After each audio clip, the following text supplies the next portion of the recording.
in the heart of America's most challenging centuries, when injustice and systemic discrimination seemed to stand like unshakable walls, something remarkable thrived quietly within Black communities' family. Up until the mid-20th century, Black families maintained high marriage rates and strong two-parent households despite the immense pressures of slavery's legacy, segregation, and persistent poverty. This resilience was more than a statistic, it was a living testament to hope and unity. Imagine families gathering each evening around modest dinner tables, fathers coming home weary from long hours in fields or factories, mothers balancing both work and nurturing care, and children growing up with a sense of stability even when the outside world often denied them basic dignity. These families were not spared the cruelty of racial prejudice, but they built a foundation of love, discipline, and perseverance that became their greatest shield. Their faith in each other, grandparents guiding the young, parents sharing wisdom, neighbors acting like extended family, created a strength that laws could not weaken. During the decades following emancipation, Black Americans faced economic hardships that would have crushed many communities. Jobs were scarce, opportunities limited, and discrimination was embedded in nearly every institution. Yet the bonds of marriage and family remained central. Churches became places of both worship and strategy, where elders passed on stories of survival and where marriage vows carried deep cultural meaning. In neighborhoods where resources were thin, family unity provided an anchor. This story is not just history. It is a testament to what determination and shared values can achieve. These families showed that love and commitment can flourish even when society builds barriers. They proved that the family unit, when nurtured with care and purpose, can withstand forces far greater than any single household. Their strength offers lessons for all of us today about the power of unity and the enduring importance of community. As we begin this journey through the hidden chapters of American history, we will uncover how policies and economic changes tested this foundation, reshaping the lives of countless families. But before we explore those challenges, let us honor the remarkable resilience that came first. It is a story of courage and faith, of parents who believed in a better future for their children and refused to let hatred define their destiny. If you find this story inspiring and want to learn more about the forces that shaped modern America, make sure to like this video, subscribe to our channel, and hit the notification bell so you won't miss the next chapters in this eye-opening journey. Your support helps us share these important stories and keep history's lessons alive for future generations. Together, we can keep the conversation going and ensure that the strength and wisdom of those who came before us are never forgotten. As Black families continued to build their lives on the foundation of strength and unity, the tides of American policy began to shift in ways that would quietly but powerfully reshape their future. The early decades of the 20th century brought the Great Depression, a storm that tested every community in the nation. In the wake of widespread unemployment and despair, the federal government sought solutions, and President Franklin D. Roosevelt introduced the New Deal, a series of bold programs designed to rescue the economy and give struggling families a lifeline. Among these measures, the 1935 Social Security Act stood out as a historic promise, a safety net that would protect American workers in their old age and offer critical support in times of need. Yet beneath the hopeful speeches and the sweeping reforms, a painful reality took shape, one that revealed how even progressive policies could reinforce deep racial divides. When the Social Security Act was drafted, powerful Southern politicians held enormous sway in Congress, and their influence left a lasting imprint on the law. To protect the economic system of the Jim Crow South and preserve a cheap, exploitable labor force, they demanded compromises that would exclude key groups of workers from its protections. Their motives were as calculated as they were cruel. By leaving out the occupations where Black workers were most heavily represented, domestic, service and agricultural labor. They ensured that the majority of black families would be denied the very safety net being celebrated as a triumph of American democracy. This was not an accidental oversight or a minor technicality. It was a deliberate political decision designed to maintain the racial hierarchy of the time. For black families who had endured centuries of forced labor and decades of discrimination, the promise of federal support offered a glimmer of security. Yet as the law took effect, millions discovered they were not included. Black men and women who toiled in cotton fields from Mississippi to Alabama, who cooked and cleaned in white households across the nation, who worked long hours without the protections of unions or fair wages, found that their contributions to the American economy did not qualify them for the same retirement benefits their white counterparts would receive. Grandparents who had dreamed of a dignified old age, parents who had hoped to pass on a more stable future to their children, were left to struggle without the assistance their taxes helped fund. The very families whose resilience had been a beacon of hope in darker times were once again forced to navigate hardship with little more than their own determination and the bonds of community. Churches and mutual aid societies stepped in where the government had turned away. Within black neighborhoods, informal networks of care emerged, neighbors supporting neighbors, extended families pooling resources to help elders and widows survive. These acts of quiet heroism became essential to the survival of entire communities. Yet no matter how strong these networks were, they could not match the scale of resources the federal government had reserved for others. The gap widened slowly but persistently, shaping the economic landscape of black America for generations to come. While many white families began to build wealth through guaranteed Social Security benefits and related New Deal programs such as federal housing initiatives and labor protections, black families were left to face the future without these critical tools for stability. This exclusion rippled outward in ways that would be felt for decades. Without early access to federal retirement benefits, many black elders worked far beyond their physical limits, often until illness or age forced them to stop. Their children, instead of inheriting savings or property, often inherited the burden of care. The cycle of struggle was reinforced, making it harder to accumulate the generational wealth that could lift entire families out of poverty. Meanwhile, the narrative of American progress celebrated the New Deal as an era of equal opportunity, overlooking how its design left the nation's most resilient communities once again on the margins of prosperity.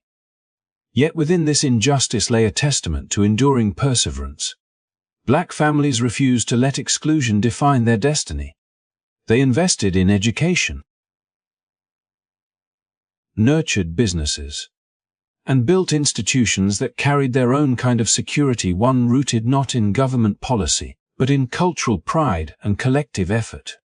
They fought for inclusion in unions, pressed for civil rights legislation, and demanded that the promises of democracy extend to everyone. Over time, these efforts began to chip away at the barriers erected by the very laws that once denied them. The struggle for equality was not only a political battle, but a continuation of the same resilience that had sustained them through slavery, segregation, and the long fight for recognition as full citizens. The story of the Social Security Act is therefore not only a lesson in policy, but a reminder of how systems of exclusion can be hidden behind the language of reform. While the New Deal reshaped the American economy and lifted millions out of despair, it also exposed the limits of progress when racial injustice is allowed to guide decisions. For the black families who had maintained strong marriages and stable homes even under the harshest conditions, this chapter added a new challenge: to survive and thrive in a nation that promised fairness yet delivered inequality in its most celebrated programs. Their response, forged in faith and unity, would lay the groundwork for the movements of the mid-20th century that finally demanded the equality so long denied. Their story is not only about what was taken from them, but about the unbreakable will to create a future in which their children and grandchildren could claim their rightful place in the American dream. As the 1935 Social Security Act laid the foundation for federal support programs, a new initiative emerged under its umbrella: Aid to Families with Dependent Children, or AF. At first glance, the program seemed like a lifeline, a mechanism through which struggling families could receive a modest measure of relief. Designed to provide financial assistance to widows raising children alone, it promised to offer security in a nation still reeling from the aftershocks of the Great Depression. Yet, as with so many elements of early federal policy, its reach was limited by the realities of racial inequality, shaping a story that would ripple across generations of black families. While white widows could often navigate the program with relative ease, black families faced barriers both subtle and overt, the consequences of which would extend far beyond individual households. The roots of these limitations were embedded deeply in state-level discretion and the broader social context of segregation. Unlike federally administered programs that ensured uniform access, AFTI relied heavily on local authorities to determine eligibility.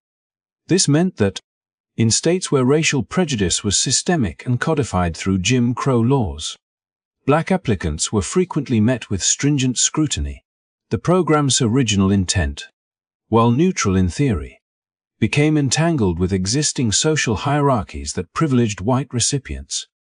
Officials often imposed stricter documentation requirements, assessed living conditions with harsher standards, and applied rules in a manner that disproportionately disadvantaged black mothers, whose work histories and household compositions rarely aligned with the narrow expectations set by policy designers. For many black families, the obstacles were both practical and psychological. Mothers who had already been navigating limited employment opportunities found themselves subjected to invasive inspections and the constant threat of disqualification.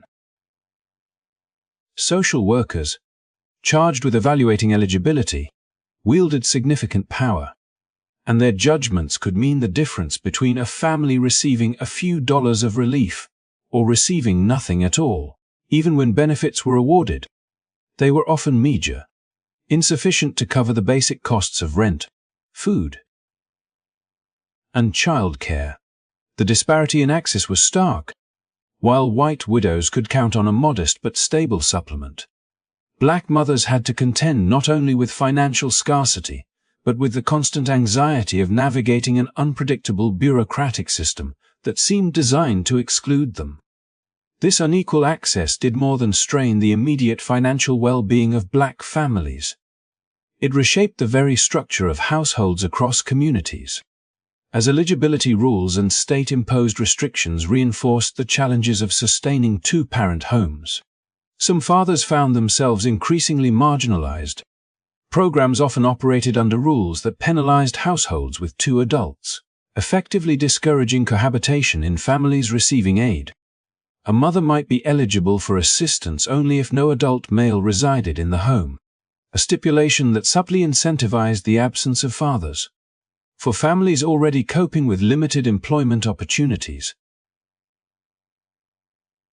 systemic discrimination, and the lingering effects of segregation, this created a scenario in which the government's support was contingent upon the fragmentation of the family unit itself. The consequences for children were profound. Growing up in households where one parent bore the weight of economic responsibility alone had a lasting impact on social development, educational outcomes, and emotional stability. Boys often lacked consistent male role models at home, navigating adolescence without guidance that could help them prepare for adulthood in a challenging social and economic environment. Girls faced heightened pressures and responsibilities, balancing household duties with schoolwork and navigating the complexities of adolescence without the support of a fully present parent.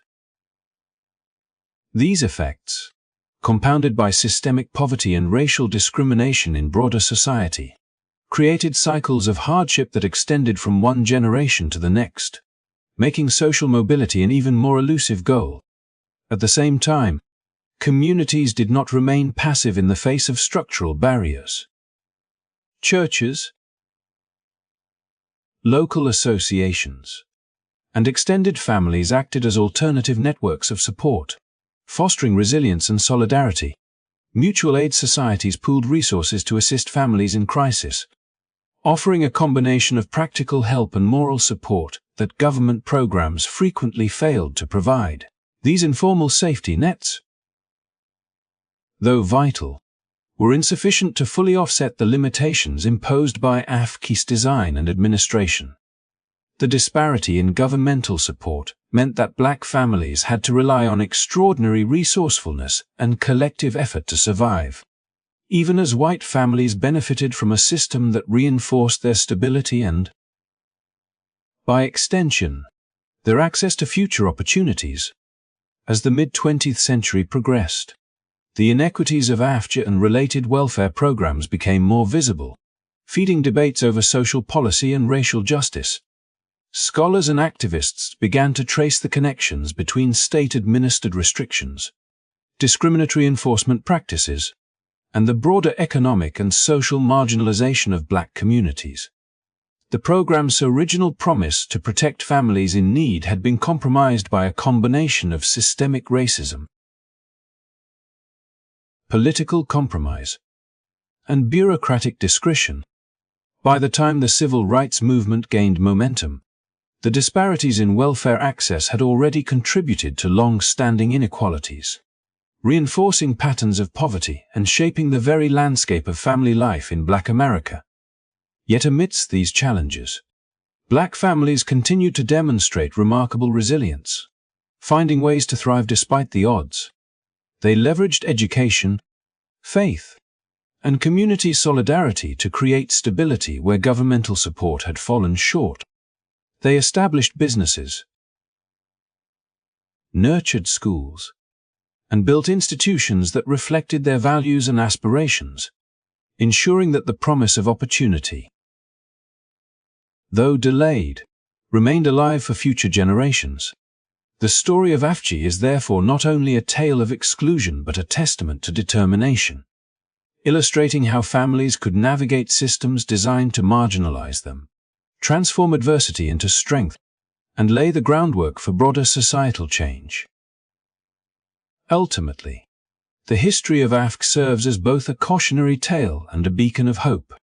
It demonstrates how well-intentioned policies, when filtered through inequitable systems and discriminatory enforcement, can inadvertently harm the very communities they aim to help. At the same time, it highlights the power of resilience, ingenuity, and collective effort in the face of systemic barriers. For black families who endured these challenges, the legacy of AFCA is complex. It reflects both the persistent inequities of American society and the enduring capacity of families to adapt, survive, and nurture the next generation against all odds. By the mid-20th century, the structures of federal welfare programs had already begun to weave a complex web of incentives and restrictions, quietly reshaping family dynamics across the United States. At the center of this transformation was a rule that, while seemingly technical, carried profound social consequences: the so-called man-in-the-house policy. Under this regulation, welfare officials had the authority to reduce or entirely cut benefits if an adult male was found residing in a household receiving assistance. Originally conceived as a measure to ensure that support reached those most in need, in practice it created a perverse incentive that discouraged marriage or cohabitation among low-income families, particularly within black communities that had already been marginalized by discriminatory, state-level administration of aid to families with dependent children, AFCA, and related programs. Fathers, many of whom struggled to find consistent employment due to systemic racism,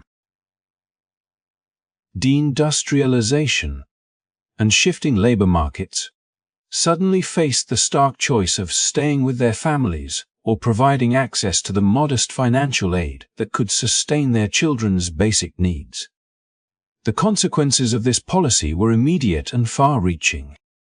A father who lost a job or earned just enough to make his household ineligible for aid could no longer remain in the home without jeopardizing his children's survival. Women, often navigating the dual pressures of raising children and supplementing meager incomes, found themselves forced to maintain households without the presence of a male partner, not necessarily by choice but by the structural design of the welfare system itself. For fathers, the experience was bitterly paradoxical. Their absence was simultaneously a condition for their children to receive support and a personal defeat, a societal message that their role within the family was conditional, measured not by emotional presence or caregiving but by financial capacity. Over time, this dynamic eroded the stability of two-parent households, creating a generation of children who grew up with limited interaction with fathers and, in many cases, internalized the normalized absence of male guidance in their daily lives. These patterns intersected with broader social and economic trends that compounded the effect of the policy. Black men, who had historically been concentrated in manufacturing and other skilled labor sectors, faced a shrinking job market as deindustrialization took hold in urban centers during the latter half of the 20th century. Factories closed, production moved to regions with lower labor costs, and new jobs demanded educational credentials that many workers had been systematically denied access to through segregated schooling and discriminatory hiring practices. In cities like Detroit, once a hub for industrial employment, the percentage of black men working in manufacturing fell dramatically over a few decades, leaving many capable workers without stable income. When employment instability intersected with the man in the house rule, the outcome was almost deterministic. Fathers, unable to provide sufficient income to maintain benefits, vacated households, leaving children to be raised primarily by single mothers who struggled under the combined weight of societal prejudice, insufficient public support, and limited economic opportunity. The effects on children were profound, reverberating through education, socialization, and emotional development. Boys growing up without fathers often lack direct role models for navigating adolescence and adulthood, leaving them vulnerable to risky behaviors and exposure to crime or gang affiliation in neighborhoods where social infrastructure was weak. Girls, meanwhile, confronted heightened responsibilities at home and the psychological burden of navigating formative years without a stabilizing male presence, often experiencing lowered self-esteem and difficulty forming healthy relational patterns in the future. The interplay between economic policy and familial structure created a cycle that extended across generations. Fathers were pushed out by policy incentives, children internalized patterns of absence, and the social expectation of fragmented households became normalized in communities already contending with historical inequities. At the same time, these communities demonstrated remarkable resilience in the face of structural adversity. Churches, local associations, extended family networks, and informal support systems became vital mechanisms for maintaining cohesion, fostering a sense of belonging, and mitigating the emotional and economic impact of paternal absence. Mutual aid societies provided material support, while communal institutions offered guidance, mentorship, and the reinforcement of values that the welfare system itself inadvertently undermined. Nevertheless, the structural incentives embedded within the man in the house policy meant that no amount of community support could fully substitute for the consistent presence of both parents, nor could it eliminate the long-term ramifications of early childhood experiences marked by instability and economic precarity. Over time, the policy not only shaped family units but also influenced broader societal perceptions. Single-parent households became increasingly visible, reinforcing stereotypes about black family structures in the media and public discourse. Politicians, social commentators, and policymakers often conflated the consequences of discriminatory welfare policies with individual moral failure, further stigmatizing mothers who were simply responding to the economic realities imposed by federal, rules. This stigmatization compounded the structural challenges already in place, creating a feedback loop in which public opinion, policy design, and economic inequity reinforced one another. Yet within these challenges, the endurance and adaptability of families shone through. Mothers, fathers who remained engaged despite systemic barriers, and extended kin networks continually sought ways to nurture children, support one another, and preserve dignity in a society that too often treated their presence as conditional. Stories emerged of fathers finding alternative ways to contribute, of communities organizing informal mentorship and educational programs, and of households demonstrating resilience despite institutional pressures to fragment. These acts of perseverance highlight the human capacity to navigate systems not designed to protect them, to assert agency in the face of structural constraint, and to cultivate stability amid disruption. In reflecting on the man in the house rule, it becomes clear that welfare policies, while ostensibly neutral in intent, carry consequences that extend far beyond the immediate provision of aid. The rule illustrates the complex interplay between economic incentives, racial discrimination, and family structure, demonstrating how the design of a policy can inadvertently undermine the very social cohesion it aims to support. For Black families navigating mid-20th century America, the policy was not just a bureaucratic obstacle. It was a transformative force, shaping household composition, parenting dynamics, and the social fabric of communities for decades to come. Its legacy, both challenging and instructive, underscores the critical importance of evaluating policies not merely by their stated goals but by the real-world outcomes they produce, revealing lessons about resilience, adaptation, and the enduring significance of family in the face of systemic inequity. As the 1970s unfolded, a tectonic shift quietly reshaped the economic landscape of the United States, sending ripples that would profoundly affect Black families across the nation. Cities that had once thrived on manufacturing, the humming factories, the assembly lines, the steady rhythm of industrial labor suddenly became epicenters of uncertainty and decline. For Black men, who had historically relied on these sectors for stable employment, the consequences were immediate and far-reaching. In places like Detroit, Chicago, and Baltimore, manufacturing had been more than just a source of income. It was a foundation for family life, a promise of security, and a path toward upward mobility that had persisted despite decades of systemic discrimination, segregation, and economic marginalization. With deindustrialization, however, that foundation crumbled, leaving households vulnerable and fathers caught in a widening gap between expectation and reality. The decline of manufacturing jobs did not occur in isolation.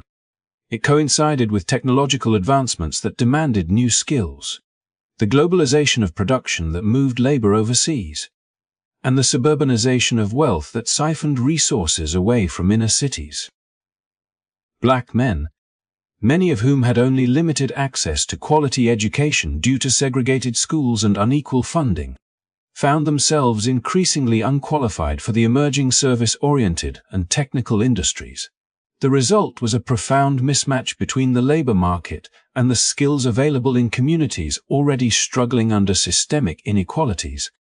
Employment opportunities that once offered the dual promise of income and social stability became scarce, erratic, and low-paying, leaving fathers with diminished capacity to support their families and children with uncertain access to guidance, mentorship, and emotional security.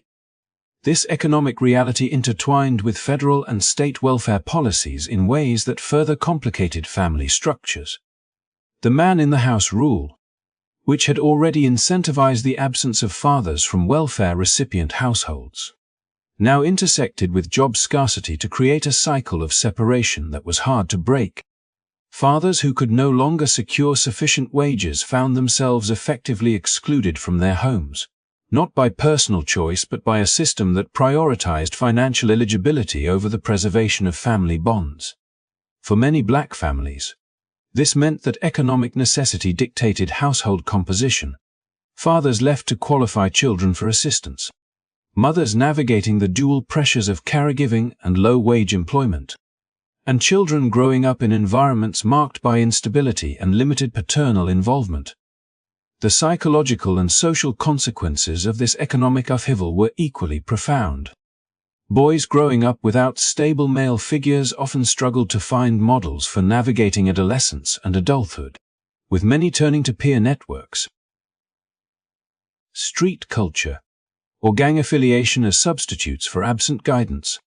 Girls, meanwhile, faced heightened emotional and domestic responsibilities, navigating formative years under the dual pressures of societal expectation and limited household support. The intergenerational effects of deindustrialization became visible as patterns of educational underachievement, early parenthood, and economic precarity began to manifest in communities that had previously relied on manufacturing as a stabilizing force.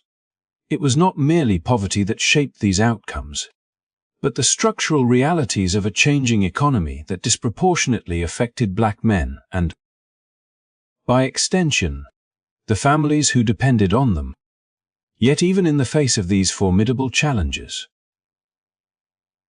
resilience emerged. Families, communities, and local institutions adapted in creative ways to mitigate the impact of job loss and economic instability.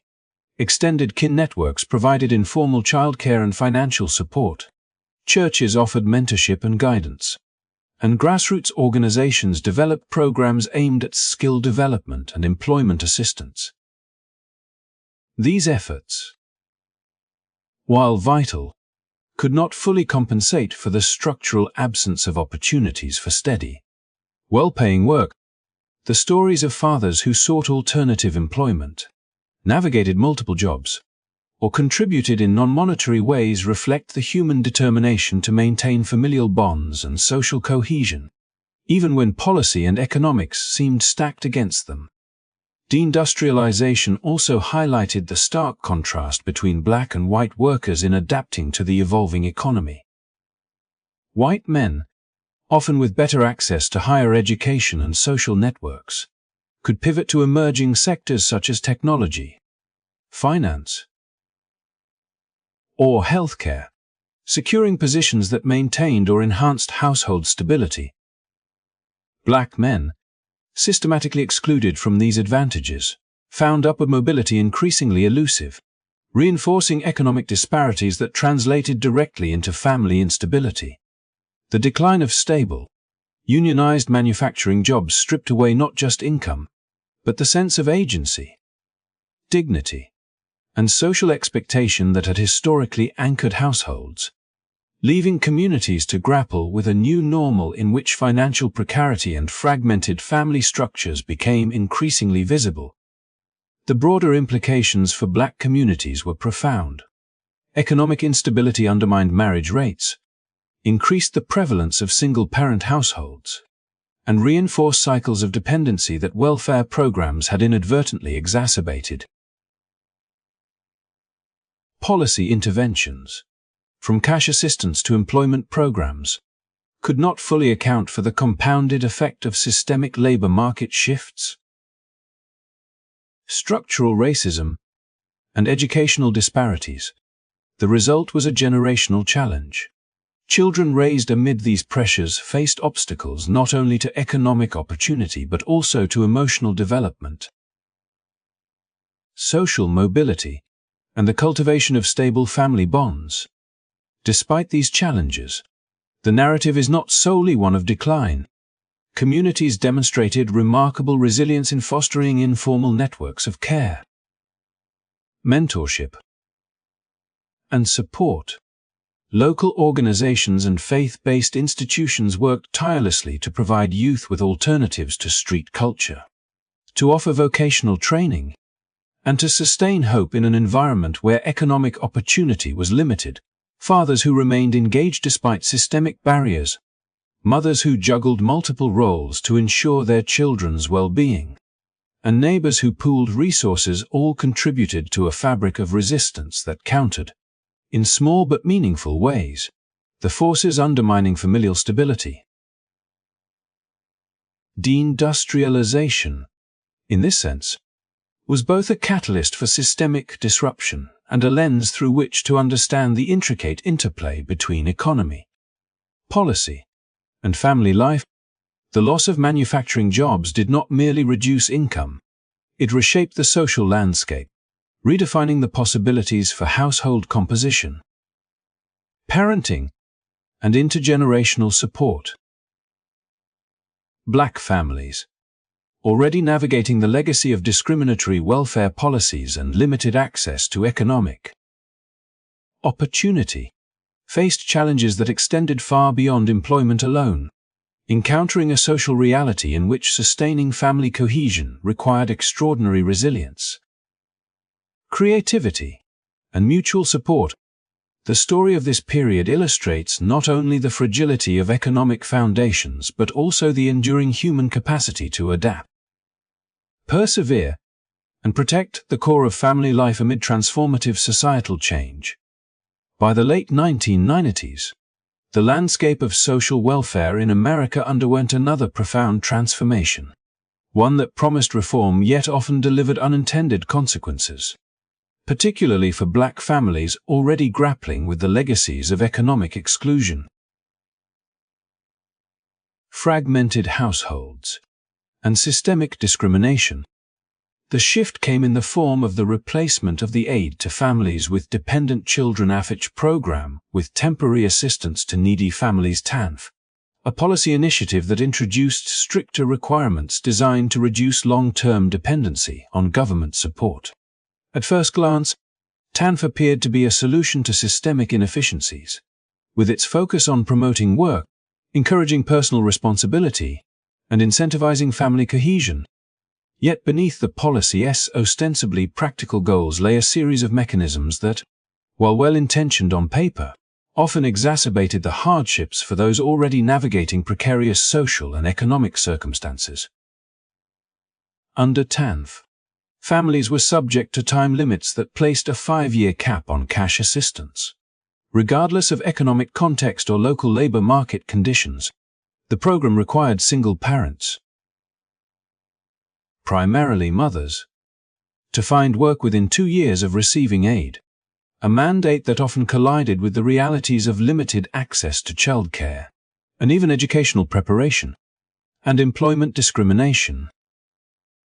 Teen mothers, a group already facing heightened vulnerability, were excluded from benefits altogether, and fathers who fell behind on child support faced penalties, including potential incarceration. These measures, though framed as a way to encourage responsibility and self-sufficiency, frequently imposed additional stress on households that were already stretched thin, compounding both financial and emotional strain.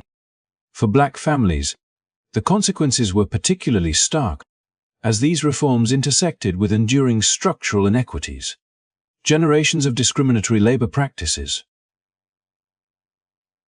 including redlining, wage disparities, and limited access to quality education, meant that Black parents faced significant barriers to securing stable, well-paying employment. The work requirements of TANF assumed that jobs were readily available to anyone willing to accept them, ignoring the persistent racial disparities in hiring, promotion, and pay. A father who might have previously provided even modest support could now find himself unable to meet legal obligations for child support, facing penalties that further destabilized the household. Meanwhile, mothers were left to navigate a delicate balancing act, working enough hours to meet TANF requirements, securing childcare, and providing emotional and educational support to children, all while facing the pressures of low wages and limited upward mobility. The psychological and social effects on children were equally significant. Growing up in a household constrained by rigid policy requirements, children observed the relentless juggling acts of their parents, internalizing lessons about scarcity, stress, and the limits of opportunity. Boys often lacked consistent male role models, not only because of historical patterns of labor displacement and earlier welfare incentives, but now also because legal penalties and systemic pressures removed fathers from daily life. Girls, in turn, bore responsibilities that extended beyond their years, assisting with siblings or navigating the household's financial precariousness. The children's experiences underscored a critical tension. Policies intended to strengthen families and reduce dependency frequently overlooked the complex realities of systemic inequities, inadvertently creating cycles of stress and vulnerability that could span generations. The reforms also highlighted the intersection of economic shifts and social policy. By the 1990s, the U.S. economy had continued its transition towards service and technology sectors, leaving behind communities and workers whose skills were rooted in manufacturing or other declining industries. Black parents, already disadvantaged by historic barriers to education and employment, often could not meet TANF's work requirements without additional support, which was inconsistently available or prohibitively expensive. The structural gap between policy expectations and lived reality meant that compliance often demanded extraordinary effort, ingenuity, and resilience. Qualities that, while abundant, could not entirely compensate for systemic limitations. Even as these challenges persisted, communities and families demonstrated remarkable adaptability. Local nonprofits, faith-based organizations, and informal networks provided vital resources, ranging from mentorship and job training to childcare and financial guidance. Fathers who remained engaged despite the policy pressures found creative ways to contribute to their families, whether through informal work, sharing skills, or providing emotional support. Mothers navigated a complex web of expectations and responsibilities,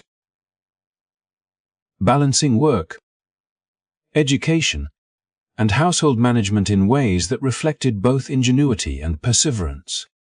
The human stories of resilience within these structural constraints reveal the depth of effort required to maintain family cohesion in the face of policy pressures that, while intended to promote stability, often produced the opposite effect. TANF's emphasis on accountability and work also magnified societal perceptions of poverty and personal responsibility, shaping public discourse in ways that often stigmatized recipients. Black families, already contending with centuries of racial inequities, encountered additional scrutiny and judgment, reinforcing stereotypes and creating barriers to both social and economic participation. The requirement for parents to actively engage in work while simultaneously navigating limited opportunities and systemic discrimination created a double bind. Families were expected to demonstrate self-sufficiency in a context that systemically constrained their capacity to do so. The resulting tension between expectation and reality illustrates how policy mechanisms, even those designed with ostensibly positive intentions, can amplify existing disparities when they fail to account for historical and structural inequities. Ultimately, the reforms of the 1990s underscore a recurring theme in the broader narrative of Black family life in America: the interplay between policy, economy, and social structure has repeatedly shaped household composition, parental involvement, and child development. Time limits, work mandates, and legal penalties, while intended to curb dependency, often deepened hardship, highlighting the persistent gap between policy design and lived experience. These dynamics illuminate the broader challenges faced by families who must navigate systemic barriers while striving to maintain cohesion, stability, and hope in the face of structural adversity.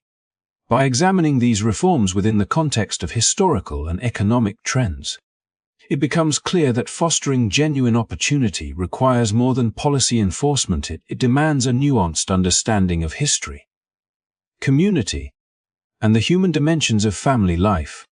As the decades unfolded, the impact of absent fathers in Black households became increasingly visible, not only as a statistical concern but as a profound social reality that shaped the trajectories of entire communities. The story of fatherless homes cannot be separated from the historical context of systemic discrimination, economic exclusion, and the unintended consequences of public policy. For it is within these overlapping influences that patterns of poverty, educational struggle, early pregnancy, and increased vulnerability to crime and mental health challenges took root. Children growing up in these households often faced an intricate web of challenges, navigating environments where financial insecurity and social instability were daily realities, and where the absence of a consistent paternal figure left emotional and developmental voids that were difficult to fill. From an early age, children in father-absent homes were exposed to stressors that fundamentally shaped their psychological and emotional development. Boys without consistent male role models frequently struggled to internalize lessons about responsibility, resilience, and long-term planning, often lacking the guidance necessary to navigate adolescence and early adulthood successfully. The absence of fathers sometimes meant that the disciplinary frameworks and mentorship within the household were weakened, and while mothers and extended family members worked tirelessly to compensate, the unique influence of a present father figure was often irreplaceable. This dynamic was amplified in neighborhoods where structural disadvantages such as underfunded schools, limited job opportunities, and concentrated poverty intersected with family instability, creating environments in which youth were more susceptible to negative influences and risky behaviors. Educational outcomes among children in fatherless households consistently reflected these compounded challenges. Studies have shown that these children were more likely to struggle academically, exhibiting lower test scores, higher dropout rates, and diminished aspirations for higher education. Without the economic stability that dual-parent households often provide, resources for tutoring, extracurricular activities, and college preparation were limited, leaving children ill-equipped to compete in an increasingly competitive educational landscape. Furthermore, the psychological stress associated with household instability could undermine cognitive development, focus, and self-esteem, reinforcing cycles of disadvantage that extended beyond the classroom and into every aspect of life. Early pregnancy emerged as another critical consequence of father absence, particularly among young women growing up in households without consistent male guidance. The lack of paternal influence often correlated with lower levels of supervision and mentorship regarding relationships, sexual health, and personal decision-making. Combined with socioeconomic stresses, the allure of adult roles or premature family formation sometimes became a coping mechanism or a perceived pathway to emotional security, perpetuating cycles of dependency and limiting opportunities for upward mobility. For boys, the absence of fathers often translated into difficulty in forming healthy relationships, managing emotions, and avoiding engagement with delinquent peer groups, with some turning to gangs or criminal activity as a means of asserting identity or gaining social acceptance. The correlation between father absence and increased exposure to crime and violence was particularly pronounced in urban areas already burdened by poverty and social marginalization. Children in these contexts frequently witnessed or experienced neighborhood crime, substance abuse, and domestic instability, all of which reinforced a sense of vulnerability and normalized risky behaviors. Without fathers to provide supervision, advocacy, and guidance, Youth were more likely to become entangled in legal troubles, perpetuating intergenerational patterns of incarceration and economic hardship. Mental health challenges, including anxiety, depression, and low self-esteem, were further compounded by these environmental stressors, often persisting into adulthood and influencing subsequent parenting practices. Relationships and occupational outcomes. The economic ramifications of fatherless households also reflected the deep intersection between policy, labor markets, and family stability. Dual-parent households historically provided greater financial security, allowing families to weather economic downturns, invest in education, and build wealth over time.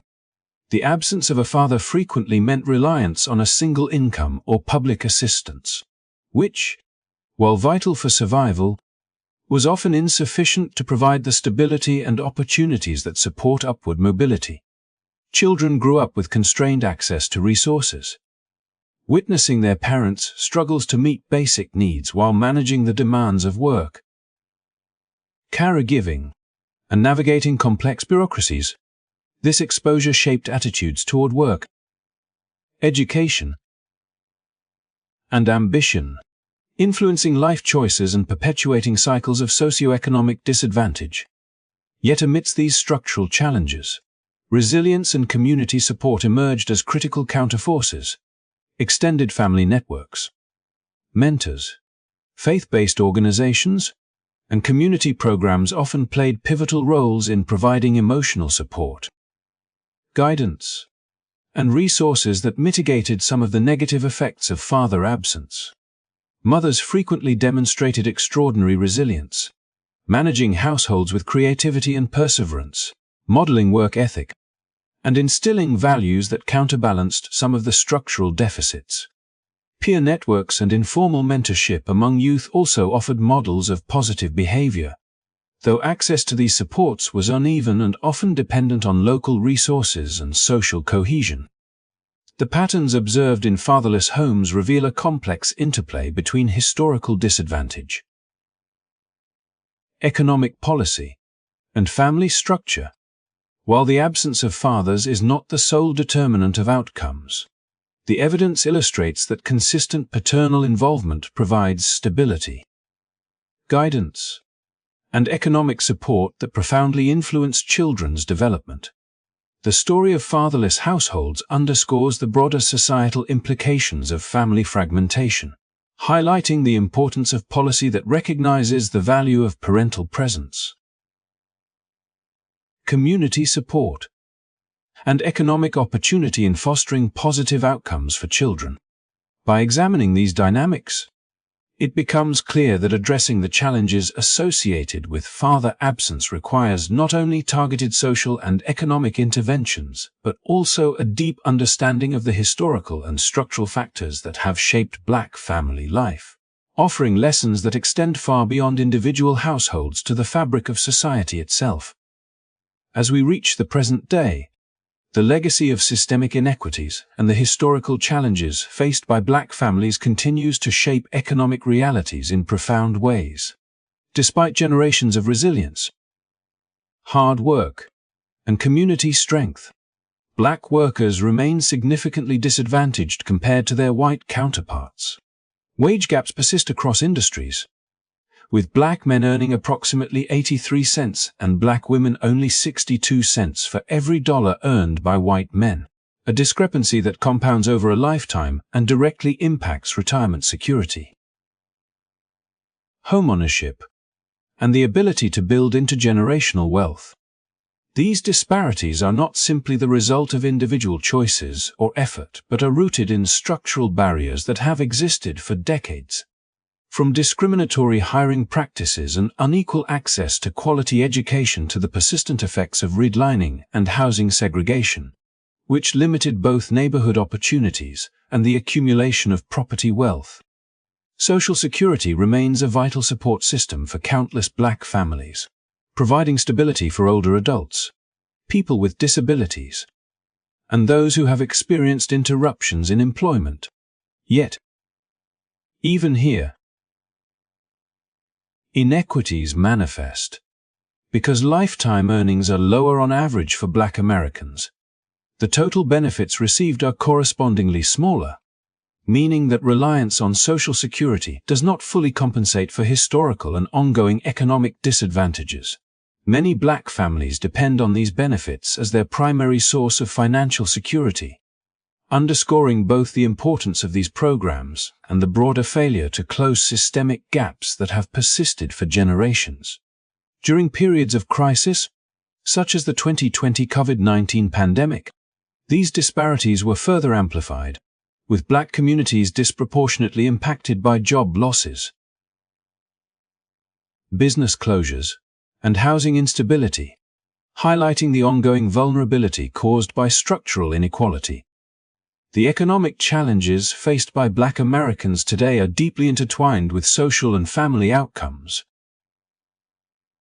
Fatherless homes, lower marriage rates, and high single-parent household prevalence are all influenced by historical policies that limited opportunity, disrupted family structures, and constrained economic advancement. Children growing up in these environments continue to encounter obstacles in education,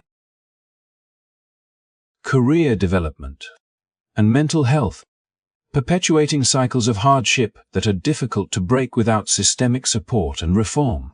Yet, within these challenges, stories of resilience, ingenuity, and communal support continue to emerge.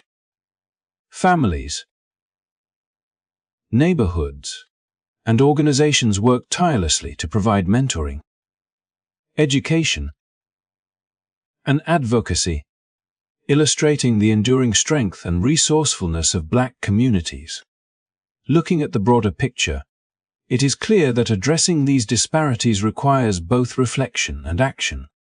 Policymakers and communities must recognize that equitable opportunities cannot be achieved simply through individual effort alone. They require systemic change that addresses wage inequities, expands access to high-quality education, improves housing access, and ensures that social support programs are designed to strengthen, rather than unintentionally weaken, family stability. Programs like Social Security, while critical, must be complemented by policies that create pathways to wealth building, career advancement, and economic empowerment. Equally important is cultivating cultural and societal recognition of the importance of family structures, mentorship, and community involvement in shaping the outcomes of future generations. The story of Black families in America is both a cautionary tale and a testament to resilience. It illustrates how policies intended to help can have unintended consequences, how structural racism and economic inequities can persist across generations, and how the absence of targeted, thoughtful interventions can leave families struggling despite their best efforts. At the same time, it reminds us of the enduring spirit of communities that continue to fight for equity, stability, and opportunity, showing that while systemic barriers are formidable, they are not insurmountable. Progress is possible when awareness, advocacy, and action align to create opportunities that have long been denied. Ultimately, the journey of Black families in the United States highlights the interconnectedness of economic policy, family structure, and social justice. By learning from history, acknowledging systemic inequities, and supporting policies that promote fairness and opportunity, society can help ensure that future generations have a stronger foundation from which to thrive. Every step toward closing the racial wealth gap, supporting fathers and families, and ensuring fair employment and housing opportunities represents a step toward a more just and equitable nation. It is a reminder that the work of progress is ongoing, and that meaningful change requires both understanding and sustained effort from individuals, communities, and governments alike. Thank you for watching this story and taking the time to understand the historical and ongoing challenges faced by Black families. If you found this video informative and thought-provoking, please remember to like, subscribe, and share to help spread awareness. Your support enables us to continue exploring important social issues, telling these vital stories, and promoting understanding that can contribute to positive change for communities everywhere. Together, we can ensure that these conversations not only reach more people but also inspire action that moves society toward fairness, equity, and opportunity for all.